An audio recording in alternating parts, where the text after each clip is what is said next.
यकीनन यहाँ निबल नामी एक गुलहरी की दिलचस्प कहानी उर्दू में पेश की जा रही है। निबल गुलहरी की बड़ी दरियाफत मानी मेपल वुवार्ड के जंगल में, जहाँ दरख्त हवाओं से सरगोशियाँ करते और पत्ते खिज़ां की रोशनी में झलमलाते, एक नन्ही चंचल गुलहरी रहती थी जिसका नाम निबल था। निबल बाकी गुलहरियों से मुख्तलिफ थी। जहाँ दूसरी गुलहरियाँ दिन भर उखरूट जमा करने और शाखों पर दौड़ने में मसरूफ़ रहती थीं, निबल को नई चीज़ें दरियाफ़त करने, नई खुशबुएं सूंघने और, जैसा कि उसके नाम से ज़ाहिर है, हर चीज़ को चखने का शौक़ था। वो कभी पाइन कोन्स, कभी मशरूम्स और कभी किसी महम जो कि जौते के तस्मे तक को चबा लेती। निबल कहती, ये सब तहकीक का हिस्सा है।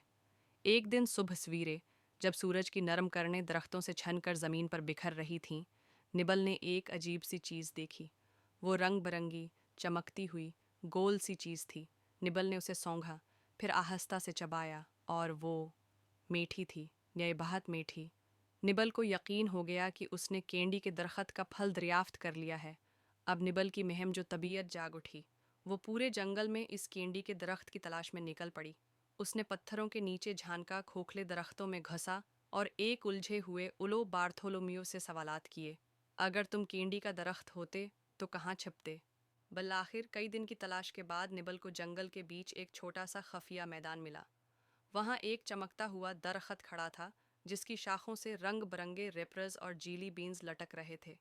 निबल को क्या मालूम था कि ये मैपल ववार्ड स्काउट्स का पुराना कैंप है और ये कैंडी उनका भूला हुआ ज़ख़ीरा है।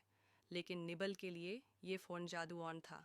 वो खुशी से नाची, कलकारियाँ मारें और जीली बीन्स खा खा कर अपनी गालें फुला लें।